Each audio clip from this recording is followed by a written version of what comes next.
How about a new approach? I mean, that's what I told members of Congress. That's what I told senators. That's what I'm telling leaders of the world. That's what I told the press. That is immediately, dismissive, derisive. No, pay attention. Consider this. This could work.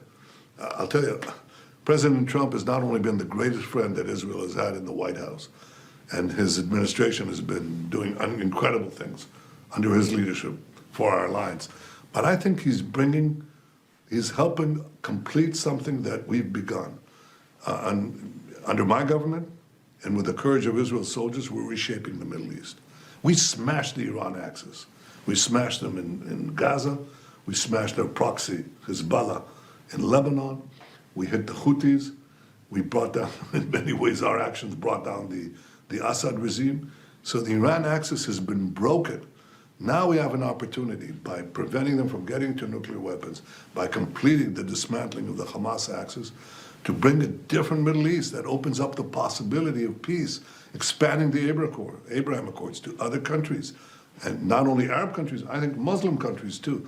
But to do that, to win the peace, you first have to win the war. And we can win the war very quickly and get a new future here, a new, a new birth of hope. That's what you can have. You talk about winning the war. I watched that 47-minute video. And it's hard for me to think that those people get away with it, because I assume that some slip through the net, because I saw Hamas do the most unthinkable things anybody who's ever seen. What about those? They just sort of get assimilated into the... Well, no, we're going to defeat Hamas, and we're going to get those killers. And you saw, your viewers didn't see it, but it's shocking stuff. I mean, the worst. It's unthinkable. I mean, they came... Bragging. Yeah, you're right. Not only doing these unbelievable atrocities, raping our women, beheading our men, burning babies alive, and then photographing it because they take pride in it. So these are monsters, and yeah, they won't get away with it. We'll finish the job. We did a temporary ceasefire because I want to get as many of our hostages out. I want to get them all out, and I will. And I'm glad we got already, by the end of next week, we'll have 75% of our living hostages out. They're holding corpses too. I mean, they're so monstrous. They're holding Have they killed dead people.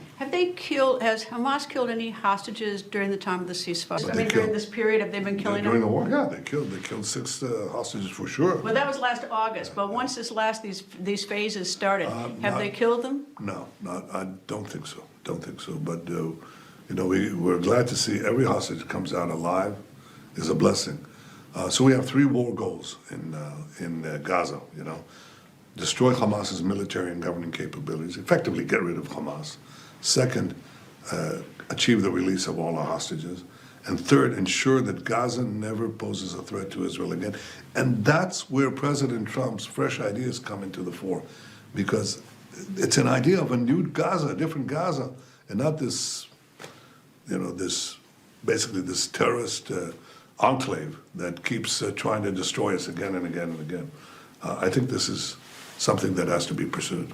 UNRWA is now banned from Israel. That's another thing. But no, I know. I was saying he cut the funding of UNRWA. And they have been, and I've certainly read and seen some of what UNRWA has done in terms of whether it's contributing to Hamas in terms of the hostages or giving them safe haven. No, more than that. UNRWA employees were part of this mass murder. UNRWA employees. Paid by UNRWA, employed by UNRWA. That's started American tax dollars too. I'm sure there's AID money there, but U.S. AID money. But I'm telling you. Well, through the UN. I mean, we're big contributors to the United Nations. That's correct. And so the Americans ended up paying for some of that inadvertently. Correct. So UNRWA, supposedly this relief agency that's supposed to end the Palestinian refugee status, perpetuates the hatred for Israel, the inculcation of this terrible hatred among children in their schools, and they're employing terrorists themselves. So it's got to go. So the president decided that too. Just in a few days, he's done all these things. Mr. Prime Minister, thank you, sir. Always nice to see you. Thank you. Very nice to see you. Thank you, Greta.